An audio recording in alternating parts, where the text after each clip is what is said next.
बिस्मिल्लाहिर्रहमानिर्रहीम। अस्सलाम वालेकुम दोस्तों, एक नई वीडियो के साथ हाजिर हैं। चले अपनी वीडियो स्टार्ट करते हैं। जैसा कि आपको पता है कि पिछले कुछ साल जो है वो रफाल की सेल के अंदर बहुत अच्छे रहे। बहुत सी दुनिया की एयरफोर्सेज ने रफाल जहाज को परचेज किया। एक वक्त था कि रफाल जहाज जो था वो बहुत ज्यादा सक्सेसफुल नहीं हो रहा था और सिर्फ उसको फ्रेंच नेवी और फ्रेंच एयरफोर्स इस्तेमाल करते थे।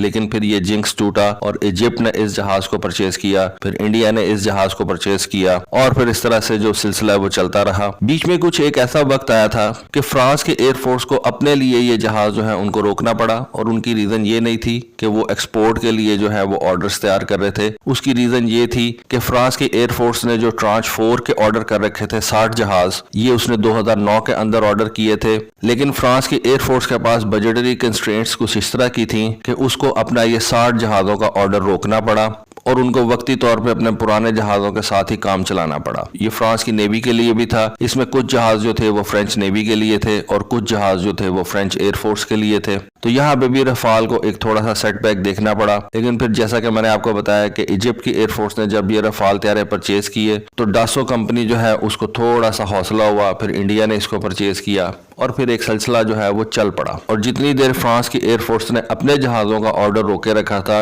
उतनी देर दासो कंपनी जो है वो ग्रीस के लिए ये रफाल तैयार करती रही, इंडोनेशिया के लिए, यूनाइटेड अरब एमिरेट्स जिसने इस वक्त रफाल का सबसे बड़ा ऑर्डर जो है वो प्लेस कर रखा है। तकरीबन 80 के करीब जहाज जो है वो सिर्फ यूनाइटेड अरब एमिरेट्स के लिए तैयार किए जा रहे हैं। तो डासो कंपनी की जो प्रोडक्शन लाइन थी रफाल की, उसके ऊपर अगर फ्रांस के एयरफोर्स के लिए जहाज तैयार नहीं हो रहे थे तो एक्सपोर्ट के लिए कम से कम ये रफाल तैयार होना शुरू हो गए थे। अब फ्रांस ने जो अपना 2023 का डिफेंस बजट पेश किया है उसके अंदर उन्होंने 42 नए रफाल तैयारे परचेज करने का जो है वो प्रपोजल दिया है, जिसके अंदर से 30 तैयारे जो है वो ट्रांच 5 के होंगे। इट मींस के फ्रांस की गवर्नमेंट जो है वो एक ट्रांच 5 का ऑर्डर जो है वो प्लेस करने जा रही है, जो कि तकरीबन 30 तैयारों के ऊपर मुश्तमिल होगा और 12 तैयारे जो है वो ट्रांच 4 के तैयार किए जाएंगे। फ्रांस की गवर्नमेंट ने क्रोएशिया के साथ भी 2021 के अंदर रफाल तैयारों की सेल का एक एग्रीमेंट साइन किया था। इस एग्रीमेंट के तहत 12 जहाज जो कि फ्रांस की एयरफोर्स के अंदर ऑपरेशनल थे, सेकेंड हैंड जहाज थे, वो क्रोएशिया को जो है वो डिलीवर किए जाएंगे। क्रोएशिया अपने पहले 6 रफाल तैयारे 2024 में रिसीव करेगा और उसके बाद मजीद 6 तैयारे वो 2025 के अंदर रिसीव करेगा। ये 12 रफाल तैयारे क्रोएशिया की एयरफोर्स के पुराने मिग 21 फाइटर जेट्स को रिप्लेस करेंगे। आपको पता है कि क्रोएशिया जो है वो पहले वार्सो पैक्ट का एक हिस्सा हुआ करता था, सोवियत ब्लॉक का हिस्सा था। लेकिन फिर जब सोवियत यूनियन टूटा, यूगोस्लाविया के भी हिस्से हो गए, तो उस वक्त क्रोएशिया ने जो है वो नेटो फोर्सेस ज्वाइन करने का फैसला किया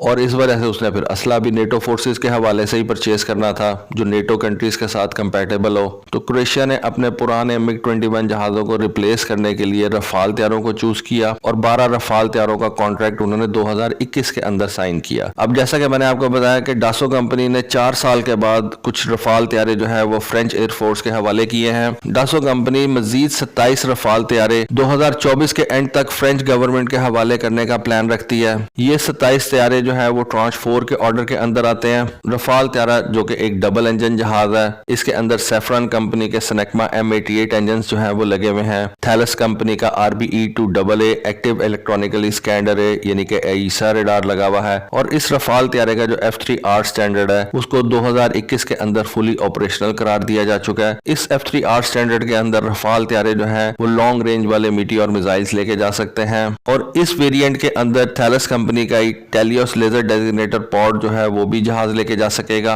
और साथ साथ सेफ्रॉन कंपनी के AA-SM-A2 ग्राउंड मॉड्यूलर वेपन जो है वो भी इस जहाज के साथ इंटीग्रेट किए जाएंगे। इस वक्त डासो कंपनी जो है वो रफाल के F4 अपग्रेड के ऊपर काम कर रहा है। ये काम उन्होंने 2021 के अप्रैल में स्टार्ट कर दिया था और इस F4 अपग्रेड की फुल अवेलेबिलिटी जो है वो 2025 के अंदर इंश्योर की जाएगी। F4 अपग्रेड के अंदर रफाल तैयारों के रडार्स को इंप्रूव किया जाएगा, इसके टेलियोस टारगेटिंग पॉड को इसके साथ इंटीग्रेट किया जाएगा। रफाल का जो इलेक्ट्रॉनिक वॉरफेयर सिस्टम है, उसका जो कम्युनिकेशन सिस्टम है उसको इंप्रूव किया जाएगा और इसके अंदर नई कैपेबिलिटीज जो है उनको इंश्योर किया जाएगा, जैसा कि थैलस कंपनी का scorpion helmet mounted display, MBDA जो माइका मिसाइल तैयार करती है उसका एक नेक्स्ट जनरेशन वेरिएंट जो है वो इस रफाल तैयारे के साथ इंटीग्रेट किया जाएगा और हैमर मिसाइल का 1000 kg वाला वेरिएंट भी इस F4 तैयारे के साथ इंटीग्रेट किया जाएगा। रफाल का जो F4 स्टैंडर्ड है उसको फ्रांस बेसिकली इस तरह से डिजाइन कर रहा है ताकि फ्रांस जो अपने 5th या 6th जनरेशन के जहाज के ऊपर जो इस वक्त काम कर रहा है, जिसको वो future combat air system FCAS programme के नाम से इंट्रोड्यूस करवाते हैं, उसके और 4th जनरेशन के रफाल तैयारों के अंदर कम से कम जो है वो ट्रांजिशन रहे। यानी कि जब फ्रांस के पायलट्स और उसके इंजीनियर्स इस 6th जनरेशन के जहाज के ऊपर जाएं तो उनको बहुत ज्यादा फर्क जो है वो महसूस ना हो और वो रफाल तैयारे को इस वक्त इस तरह से अपग्रेड करें ताकि जो टेक्नोलॉजिकल ट्रांजिशन है दोनों जहाजों के अंदर उसमें को बहुत बड़ा जो है वो ह्यूज फर्क ना हो और फ्रेंच पायलट्स और फ्रेंच इंजीनियर्स जो हैं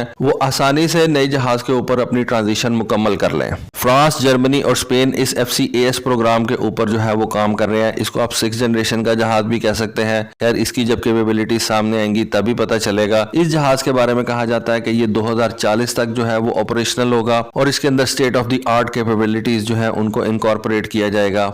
इसके अंदर नए वेपन सिस्टम जो है उनको इनकॉर्पोरेट किया जाएगा। ये ड्रोन्स के साथ फ्लाई करेगा। जिस तरह से आपको पता है कि ये लॉयल विंगमैन का प्रोग्राम इस वक्त सारी दुनिया के अंदर ही चल रहा है। अमेरिकन भी उसको चला रहे हैं, ऑस्ट्रेलियंस भी चला रहे हैं, चाइनीज भी उसके ऊपर काम कर रहे हैं। तो डेफिनेटली फ्रांस, जर्मनी और स्पेन भी ऐसे ही एक प्रोग्राम के ऊपर काम कर रहे हैं और ये जो जहाज FCAS प्रोग्राम के अंडर तैयार किया जाएगा वो आने वाले दिनों में इन तीनों ममालिक के रफाल और यूरोफाइटर टाइफून जहाजों को जो है वो रिटायर करके उनकी जगह ले लेगा। तो दोस्तों ये थी रफाल जहाज के ऊपर एक छोटी सी अपग्रेड, सोचा आपके साथ शेयर करूं। होपफुली आपको आज की वीडियो, आज की इन्फॉर्मेशन पसंद आई होगी। कमेंट सेक्शन में अपनी राय से जरूर आगाह कीजिएगा। आज के लिए बस इतना ही। Thank you. Allah Hafiz.